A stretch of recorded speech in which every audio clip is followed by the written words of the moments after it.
Olá, vamos falar hoje de fertilização in vitro, medicina tradicional chinesa, especificamente protocolo de Paulos, aquele protocolo que a gente faz antes de uma transferência. Então, logo após o nosso carimbo de qualidade, a gente já começa.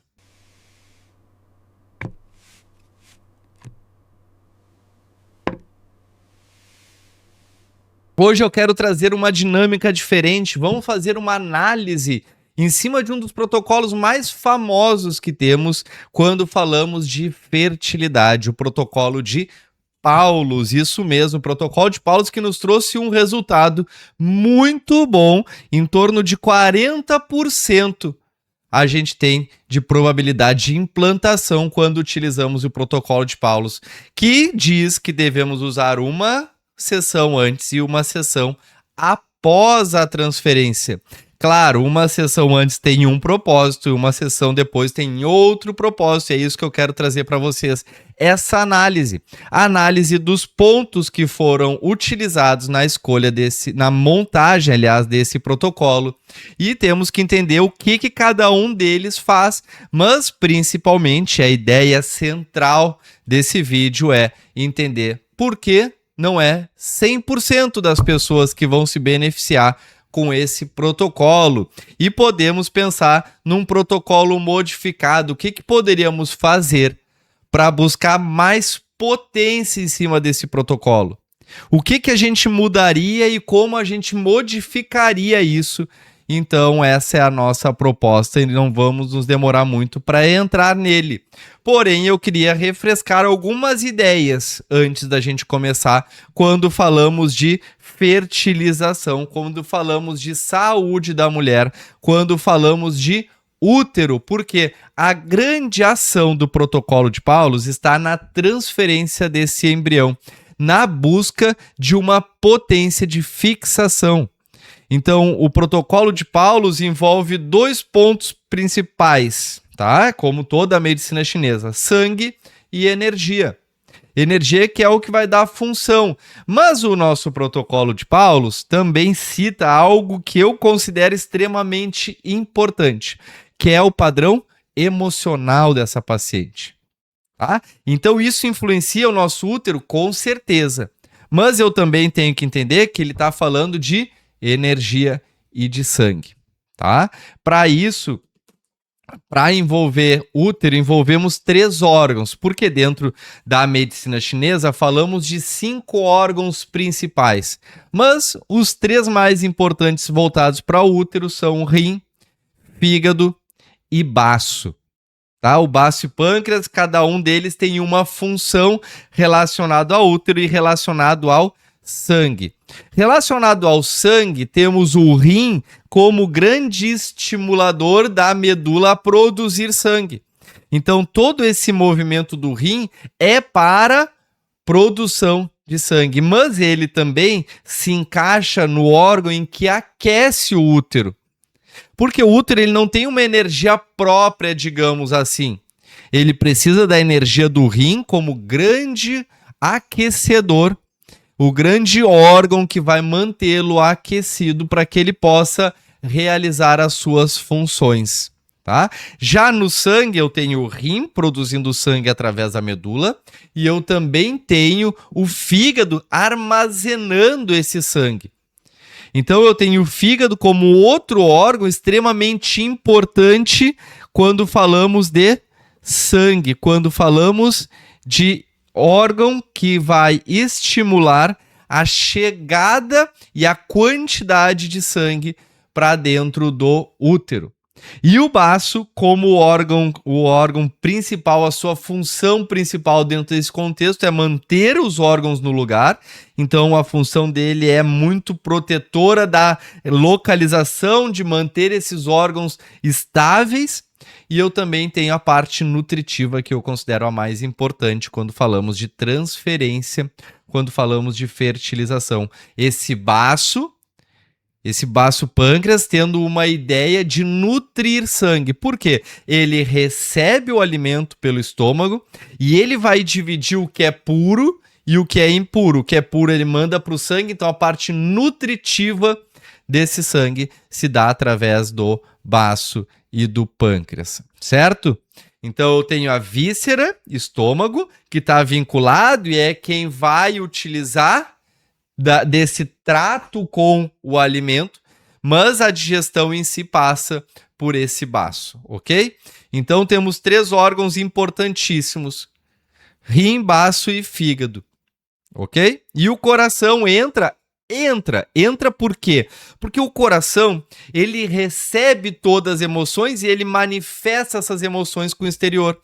Se o meu coração está conturbado, ou seja, ele não está sabendo lidar com as emoções, ele acaba prejudicando todo o fluxo que acaba influenciando o útero, o endométrio. Então ele também vai entrar na escolha de pontos, na ideia de mexer nesse padrão emocional e não gerar prejuízos nos movimentos do útero. Então eu tenho a relação coração, útero e rim.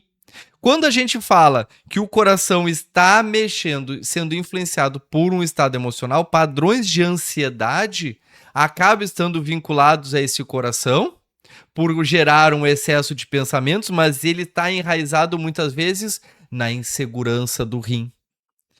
Tá? E aí esse rim que mexe com o sangue, que mexe com o útero, que mexe com o coração também. Então, para esse coração poder ter clareza e atuar diretamente no endométrio, eu preciso ter esses 2 órgãos dançando de forma mais sincronizadas, rim e coração. Mas vamos lá para a nossa análise do nosso protocolo de Paulus. Então, aqui temos os pontos do protocolo de Paulus, que é dividido, e a gente vai ver em 2 momentos, uma sessão antes e uma sessão depois, e esses são os pontos antes e os pontos depois do procedimento. Bom, se a gente for analisar ponto a ponto, o que eu tenho que pensar antes de um procedimento? Antes de uma transferência? Que o meu endométrio não esteja com pouco sangue, ele tem que ter sangue, ele tem que estar aquecido, ele não pode estar frio, ele tem que engrossar de forma saudável. Para isso eu preciso aumentar o aporte de sangue no endométrio e eu também preciso acalmar a mente dessa paciente que provavelmente está muito insegura, muito agitada, com grau de ansiedade, e aí a gente vai começar a pensar que o protocolo de Paulus vai trazer para a gente o ponto pericárdio 6. E qual é a função desse pericárdio 3? É o ponto, para a gente ter noção, na medicina chinesa, o pericárdio é o órgão que vai estar envolvendo esse coração. Qual é a função principal do pericárdio? Proteger o coração. Proteger o coração de quem? Das emoções e dos calores que chegam e agitam ele com muita facilidade. Então esse ponto do pericárdio, ele tem uma função de acalmar o Shen, ou seja, acalmar a mente. Então ele harmoniza o coração. E a gente sabe, falou que esse coração se conecta ao útero através do canal que a gente chama Baomai. Qualquer ansiedade ou medo acaba fechando essa comunicação e bloqueando a qualidade do endométrio. Então, o pericárdio 6 acaba agindo muito nesse processo de acalmar o coração. Acalmando o coração, o útero se torna menos reativo aos padrões emocionais e isso facilitaria muito a fixação. Então, é um ponto extremamente importante quando falamos de uma transferência, certo? Então precisamos manter esse endométrio calmo, esse coração calmo. Então é um ponto muito legal. Já se eu vier para segundo ponto, eu vou ter o ponto F3. Qual é a função do F3 principalmente? Ele vai acalmar o fígado. Mas qual é a relação do fígado com o endométrio, com o útero? Ora, o fígado para a medicina chinesa é onde esse sangue fica armazenado. Não só para a medicina chinesa, a medicina ocidental também. Esse fígado, ele entesoura o sangue. E ele vai mandar esse sangue com qualidade para o endométrio, com potência para o endométrio, com volume. Agora, se esse fígado está estagnado, ou seja, eu tenho a energia desse fígado parada, isso quer dizer que o meu fígado não vai ter qualidade para mandar a quantidade que necessita o endométrio para fazer a fixação desse embrião. Então eu preciso deixar esse fígado mais saudável e eu vou acabar utilizando F3 como um ponto que trata a estagnação do fígado. Estagnação diz o quê? A energia do meu fígado, que deveria dar função para o fígado, não está legal, ela está bloqueada. E ela estando bloqueada, ela não permite o movimento. Então a gente vai acabar utilizando desse F3 para permitir a chegada de sangue com qualidade. Então é um ponto importante. Aí a gente pode levantar um questionamento. Será que fazer o ponto F3 um dia antes ou no dia vai ser tempo suficiente para que o fígado volte a trabalhar de forma interessante? Ou então, se eu já tenho uma estagnação de fígado, será que eu colocando e tirando esse bloqueio que gera calor e esse calor que vai se abrigar no sangue, vai dar uma qualidade para esse endométrio no curtíssimo prazo de um dia ou no dia? Então isso aí são questões que a gente vai trazer mais lá no fim desse vídeo. Depois a gente também vai vir para uma questão de VG20. Qual é a função do VG20 para a medicina chinesa?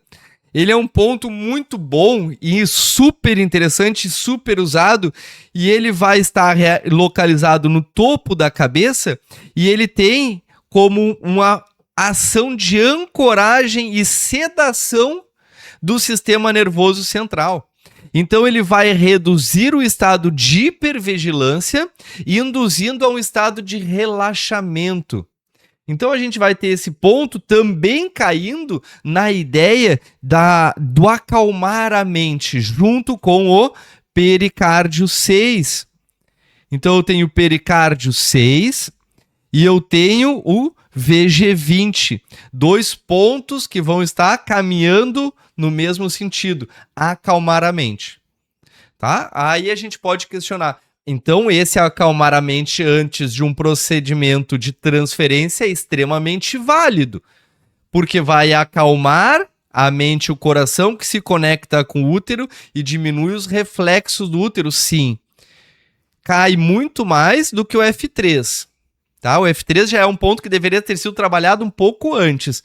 Para esse dia da transferência, eu tenho que ter esse propósito, acalmar esse emocional. Com certeza, uma paciente que chega para um processo de fertilização já é uma paciente que tem um histórico de tentativas, de falhas, de traumas, e que quando a gente fala em transferência já ativa vários gatilhos. Eu preciso ter essa tranquilidade para esse momento. O outro ponto que a gente fala, que ele descreve lá no seu estudo, é o BP8. BP8 é um ponto do baço pâncreas que vai estar vinculado a condições de qualidade de sangue, de circulação de sangue. Então é um ponto bom que a gente vai estar utilizando para remover estagnações de sangue, para nutrir o sangue. Então a gente pode falar que é um ponto bom de regular sangue. Tá? A gente sabe que o baço tem esse vínculo muito forte com o útero, com o endométrio, com o sangue. Então a gente vai acabar utilizando esse BP8 nessa ideia de regular sangue. Extremamente válido para um processo de transferência. Estou falando de um órgão que tem a ideia de nutrir sangue. A grande questão é, será que se ele move o sangue, vai ter tempo suficiente para isso acontecer? Sabemos que o processo de transferência não é o processo de fixação. O processo de fixação ainda não aconteceu. Se eu mexo no dia, provavelmente lá no período de fixação já vai ter um resultado. Com certeza é muito melhor do que não fazer. Mas dependendo do grau e da intensidade, a gente vai precisar de mais tempo para que isso aconteça, tá? O E29 é um ponto que fica muito próximo da região do útero. E eu venho aqui no meio do vídeo pedir para que, se você está gostando desse conteúdo, compartilha com quem você acredita que vai se interessar por isso, mas não esquece de curtir e de te inscrever aqui no canal para receber esses vídeos em primeira mão. Então ele é um ponto do abdômen inferior tá? Diretamente ligado à questão de movimentos de energia e de sangue. Então a gente estimula esse E29 na ideia de aquecer e de mover a energia no útero, dando muito mais qualidade. Isso ajuda a aliviar a cólica, isso ajuda a aquecer o endométrio, isso ajuda a deixar o endométrio mais receptivo para uma implantação. Então é um ponto extremamente válido quando a gente fala de transferência antes de uma transferência.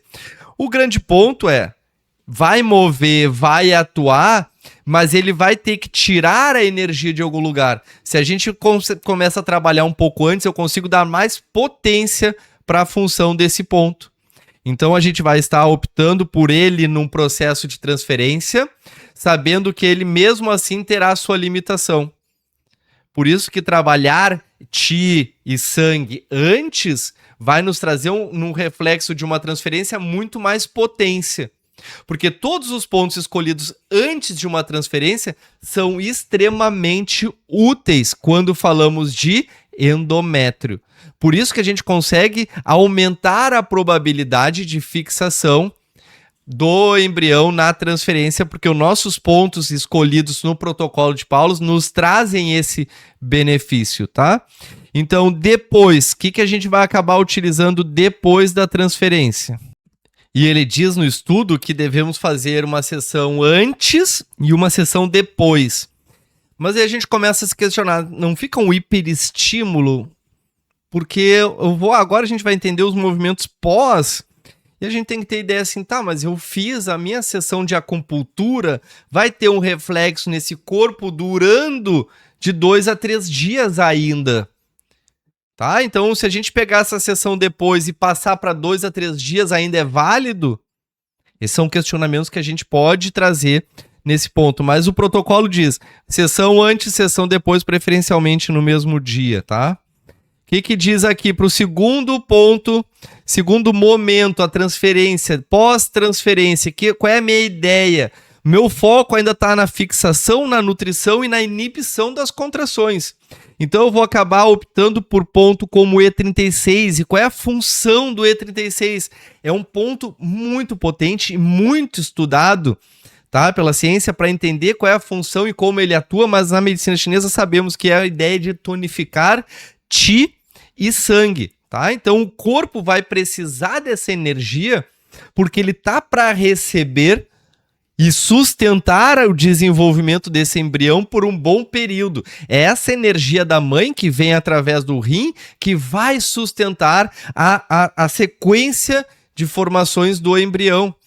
Então, através disso, esse sangue do útero ajuda a fixação, mas a energia da mãe vai dar a potência para que ele se forme. Então, é extremamente importante eu fortalecer esse E36, fortalecer ele com moxa, com agulhamento, sustentar ele depois de uma transferência, porque isso vai dar a probabilidade de um aumento no positivo, vai dar uma qualidade na formação desse embrião. Então esse E36 é extremamente fundamental, porque a gente sabe, aí diz aqui que o E36 acaba fortalecendo a digestão, ou seja, nutrindo esse sangue, e esses nutrientes são essenciais para o desenvolvimento celular, ou seja, para a gente na medicina chinesa é tanto os nutrientes como a energia dos alimentos.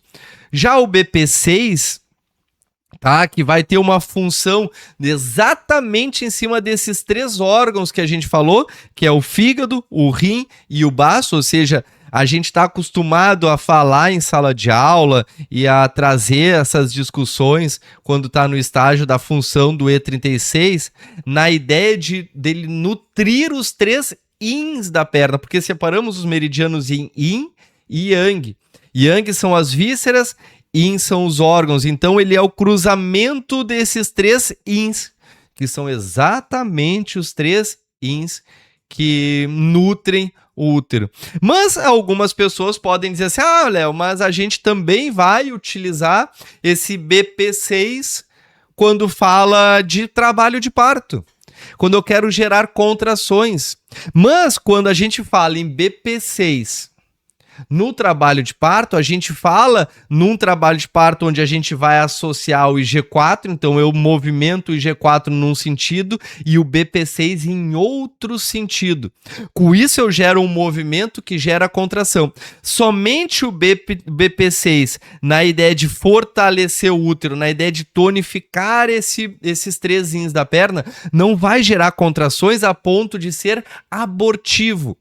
Ele vai ser um ponto que vai ter uma propensão, uma intenção muito forte em permitir com que o fígado mande sangue para o útero e sustente esse sangue, permitir com que o baço sustente através da nutrição e da ação dele em cima do útero de manter a gestação, manter o sangue preso e localizado, porque a gente sabe que o fígado libera sangue para o endométrio, mas quem sustenta esse sangue dentro do endométrio é exatamente o baço. E o rim entra na função de aquecer esse útero, esse endométrio. Então eu usaria muito esse BP6 nesse momento, porque é o que teu corpo está pedindo. Não na ideia e no medo de gerar contrações do endométrio e fazer uma situação abortiva. Porque mesmo num trabalho de parto, quem trabalha com isso sabe que não é tão simples usar BP6 e aí gerar um trabalho de parto. É um pouco mais complexo quando a gente fala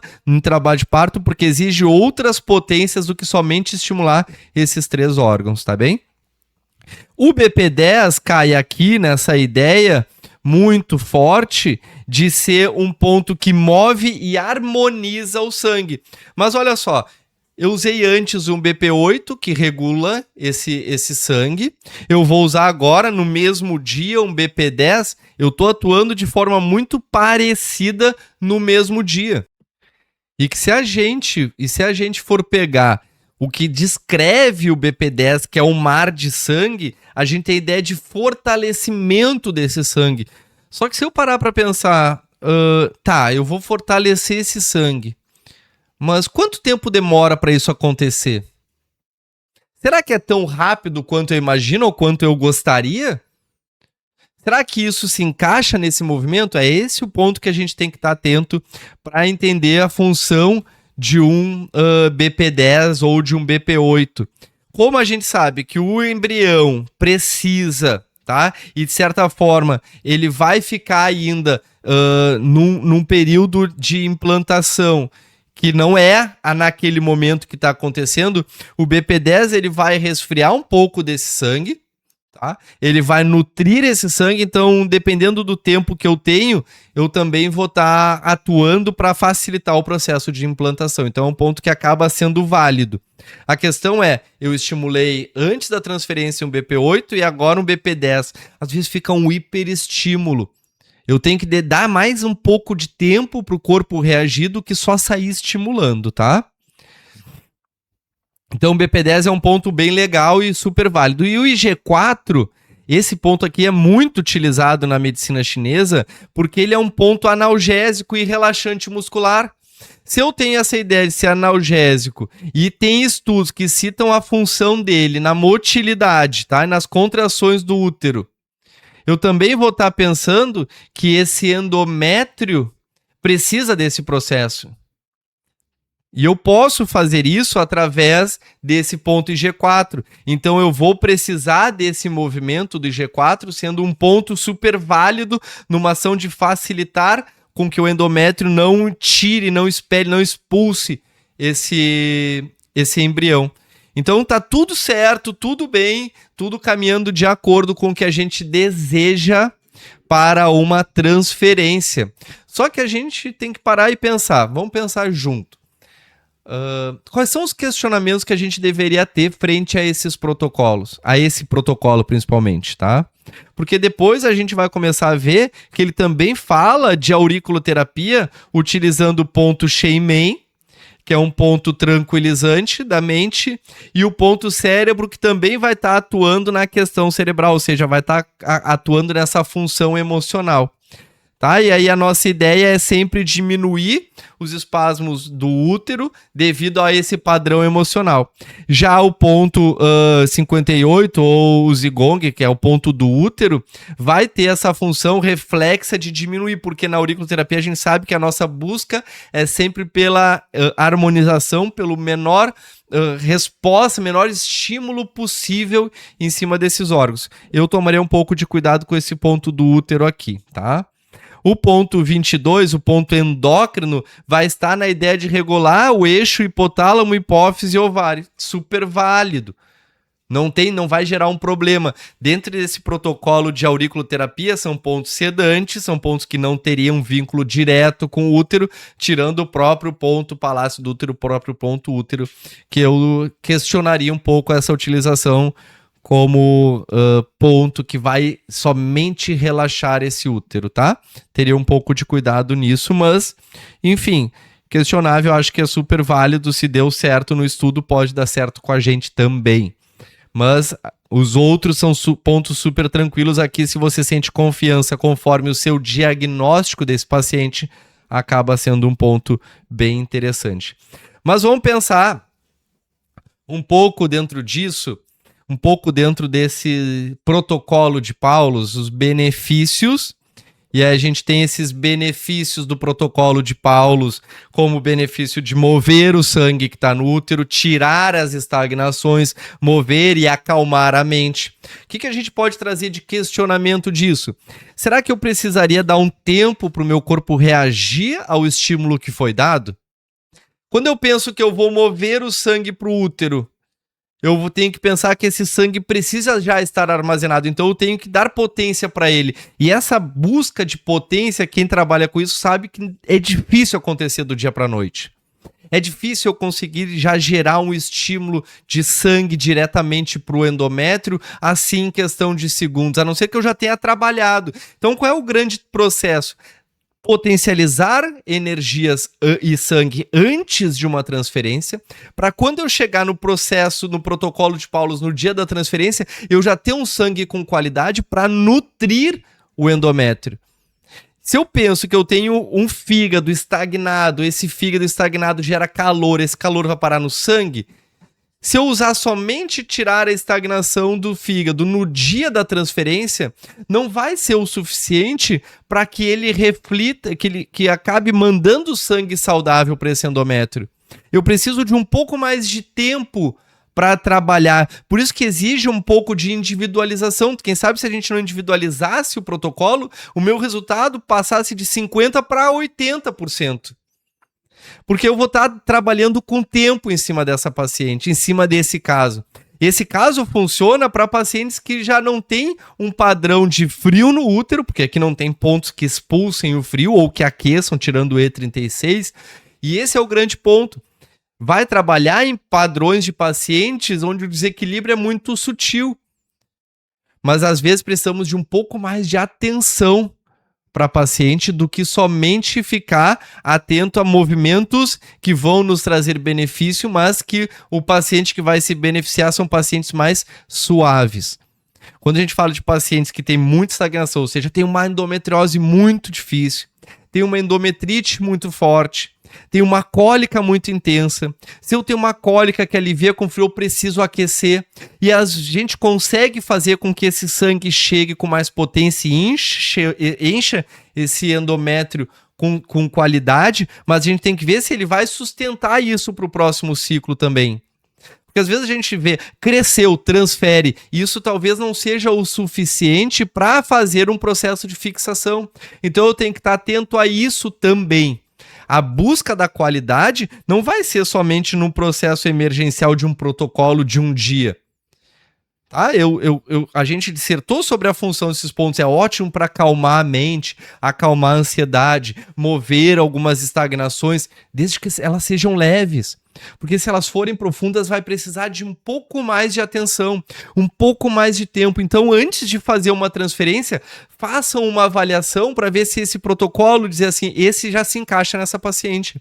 Ou não, eu preciso aquecer mais o meu rim para que esse rim vá trazer mais qualidade para esse endométrio, mais calor, porque sabemos que a vida acontece nesse calor, e aí a gente poder fazer uma transferência. Tá? Então é um pouco mais complexo do que somente fazer o protocolo, apesar dele ser muito bem feito, muito bem trabalhado nas escolhas dos pontos, mas eu preciso ainda ter atenção para ver se minha paciente tem essa potência para me dar, ela tem essa qualidade para me dar. Então, hábitos são extremamente importantes quando a gente fala de fertilidade.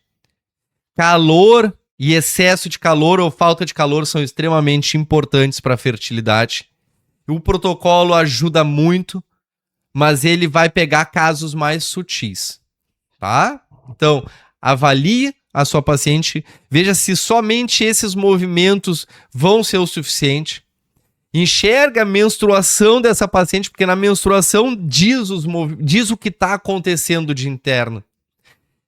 Para a gente da medicina chinesa, a menstruação é extremamente importante e chegamos a dizer até fofoqueira, porque ela vai entregar os teus desequilíbrios, os teus hábitos, os teus comportamentos, e é através dela que a nossa análise fica muito profunda. Claro que língua, pulso entram tudo também nessa conversa, mas esses dois pontos da menstruação e dos sintomas vão nos dizer, será que esse protocolo só ele é suficiente? Fazer ele somente no dia vai me dar um resultado até o embrião se fixar? Quando o embrião se fixa, eu não sei. Talvez entre esse dia e esse dia, será que o meu protocolo vai abranger isso aí? Porque eu tenho pontos que também vão trazer muita potência para o meu sangue que não entraram na discussão. Porque quando conversamos com outros acupunturistas, vemos que eles mudaram alguns pontos do protocolo. Por exemplo, botaram um BP3, um BP1, botaram o BP4, sabe? O que a gente faz nessa ideia? Botar pontos que tonifiquem, que façam atuação de sangue com qualidade nesse endométrio. Ou botar um B23, uma moxa que aqueça o rim, botar escaldapés. Então a gente modifica ele conforme a necessidade da paciente. É extremamente saudável a gente pegar um protocolo que já teve um resultado satisfatório e modificar para a individualização da paciente. É extremamente satisfatório ver o resultado que a gente alcança quando a gente muda alguns detalhezinhos, mas a base do protocolo é a mesma. Qual é a base do protocolo? Acalmar a mente que conecta com o útero, mover o sangue, dar sangue para esse endométrio, tá? E depois pensar numa transferência, num pós-transferência, onde eu tenho que sustentar a energia dessa paciente, porque ela vai precisar disso, tá? Então vamos encerrar nosso pensamento como: preciso identificar os desequilíbrios centrais da minha paciente, entender se em uma sessão ou duas eu vou conseguir trazer esse conforto, esse resultado, se eu vou conseguir tirar um bloqueio de um fígado, se eu vou conseguir esfriar um sangue suficiente para diminuir um processo inflamatório, ou então se eu vou conseguir nutrir o sangue suficientemente a ponto dele chegar no endométrio e sustentar a gestação.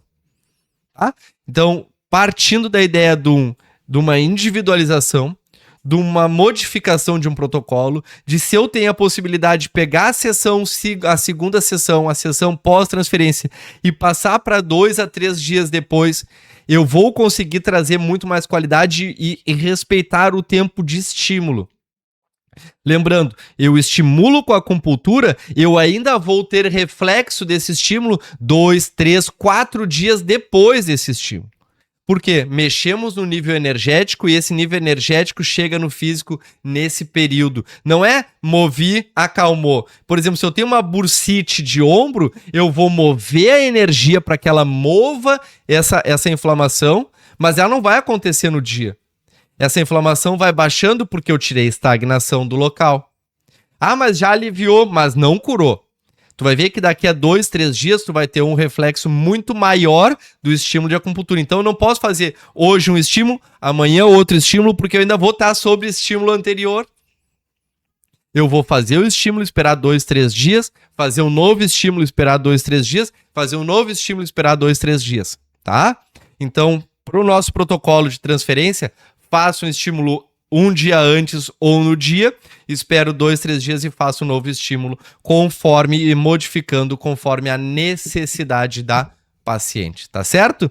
Então, se você gostou desse vídeo, encaminha para alguém. Ele usa uma linguagem um pouco mais profunda, um pouco mais voltada para profissionais da medicina chinesa, mas eu ainda vou fazer um só para pacientes para vocês entenderem isso, tá certo?